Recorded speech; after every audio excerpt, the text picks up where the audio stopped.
د پاکستان نوی سیاسي ګوندون فرست ډیموکریټک فرنٹ مشر کرنل ریټایر جاوید مشتبه په مردان پریس کلب کې یو خبري غونډه کړې چې پکې د پارټۍ ګڼ شمېر چارواکو هم ګډون کړي. په دې موقع د پارټۍ مشر کرنل ریټایر جاوید مشتبه خبريالانو سره د خبرو په مهال ویلي چې په ګرد هیواد کې د سیاسي ګوندونو نه د ولس اعتبار اوچت شوی ولې ولس ته د تلو لار په نظر ناراضي.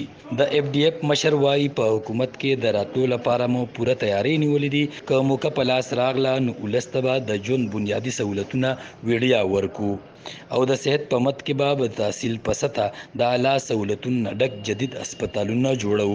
په دې موقع د پارټۍ مشرانو کو محمود خان، نازنین اختر، عابد علي ایډوکیټ، کامران صدر پېښور هم ګډون وکړ. د اف ډی اف مشر وایي چې ای وی ایم ماشين که ضرورت وي نو دغه مرسته وکړو، خو په شرط دی که په دې کې نور غلا غلطي ونه شوه. بخت محمد یوسفزئی، وحدت نیوز، مردان.